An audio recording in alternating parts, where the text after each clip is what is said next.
안녕하십니까. 한강의 무명TV 최황규 목사입니다.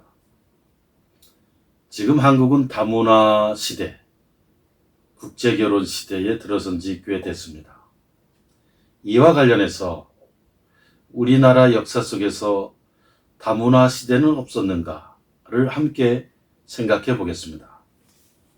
이것은 박현모 세종리더십 연구소장의 글을 참고해서 만들었습니다. 조선 때 세종대왕의 다문화 정책이라는 제목으로 함께 생각해보는 시간을 갖도록 하겠습니다. 이설로가 있었습니다.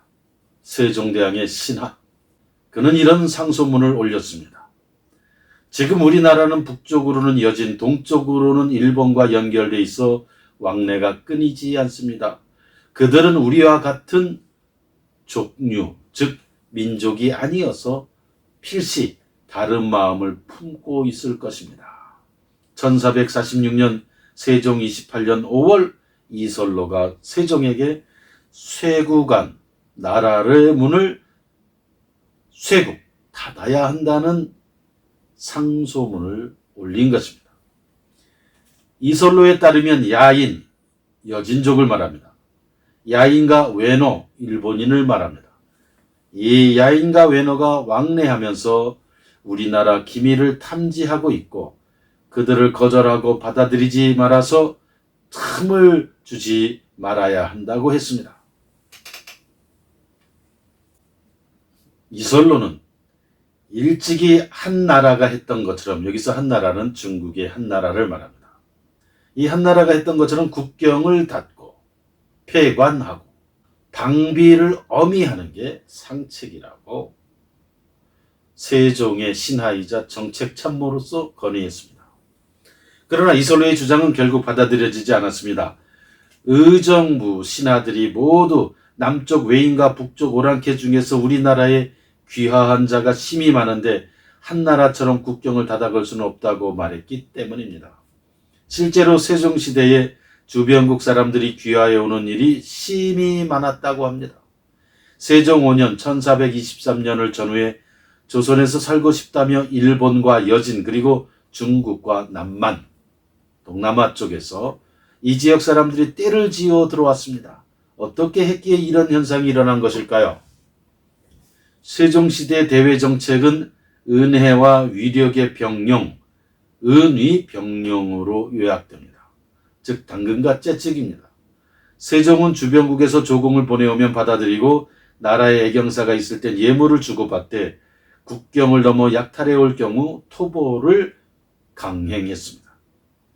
세종초년의 대마도 정벌이 그 예입니다.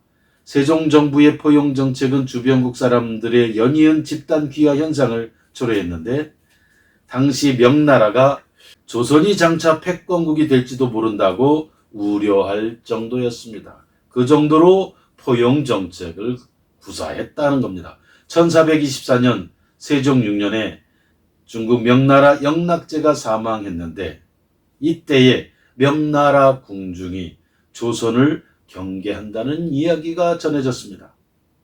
어떤 경계냐? 조선국은 임금이 어지러서 중국 다음 갈만하다.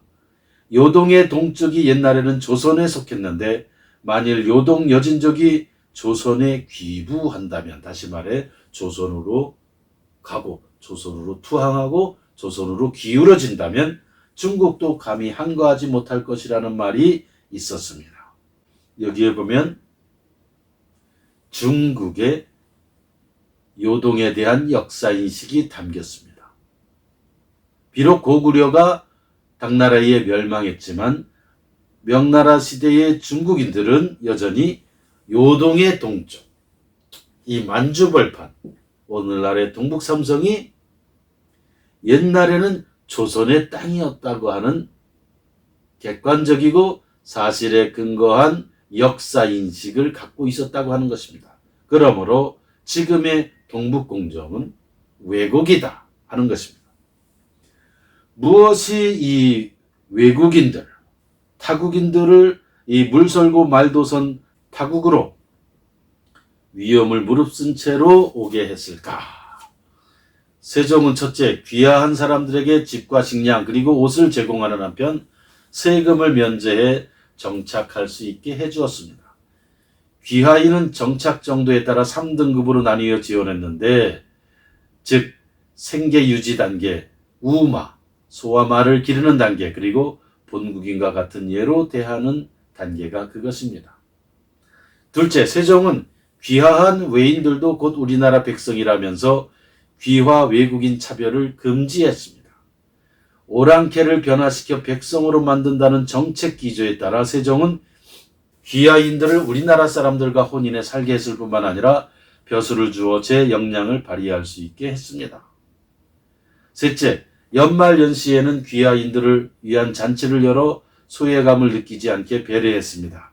향수를 달래기 위해 귀화인 활쏘기 대회 및 모구 시합을 벌이기도 했으며, 정초에 조화, 즉 조정에 나아가 임금에게 할애하는 것, 이때에도 야인, 다시 말해 여진족, 외인, 아랍인, 회회인, 이런 귀화인들도 참석하게 했습니다.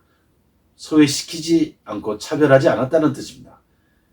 귀화한 여러 인물, 예컨대 일본에서 귀화한 평도전이 매우 빠른 외선의 비밀을 전수하거나 외구와 맞서 싸운 것은 그런 포용과 배려 때문이었습니다. 유명한 장영실 역시 중국에서 귀화한 집안의 후손이었습니다. 세종에게는 귀화인들을 포용하는 개방적인 정책으로 작지만 강한 나라를 만들겠다는 비전이 있었습니다. 세종은 왕즉위교서에서 시인발정, 즉 어짐을 베풀고 정치를 일으키는 임금이 되겠다고 약속했습니다. 그 어짐의 대상은 조선 백성에만 한정되지 않았고 조선을 찾아온 이민족까지 포용할 때 비로소 천하의 인재들이 모두 그의 조정에서 벼슬을 하려 하며 농사 짓는 사람들이 모두 그의 들판에서 경작하려 하며 장사꾼들도 모두 왕의 시장에 물건을 쌓아 놓으려 하는 그런 나라를 건설할 수 있다는 것이 세종의 국정 철학, 세종의 판단이고 신념이었습니다. 나라를 어떻게 이끌어야지 되는지, 국정 철학과 국정 신념, 그리고 대외 정책을 어떻게 해야 하는지 세종은 그런 리더십을 갖고 있었습니다. 다문화 시대에 들어선 대한민국, 어떻게 나아가야 될 것인가를 생각할 때에 온고이 지신의 정신으로 조선시대의 세종대왕의 다문화 정책, 포용 정책을 생각해 보게 됩니다. 과거의 시대를 보고 역사를 보고 오늘을 통찰한다. 대한민국은 진리와 자유의 문명입니다. 이 진리와 자유를 사랑하는 여러분, 그리고 특별히 재미동포, 제1동포, 유럽동포 등 해외 동포들께서는 이 책 황하의 물결을 꼭 읽어보시기를 부탁합니다. 구독, 좋아요, 알람도 부탁합니다. 감사합니다.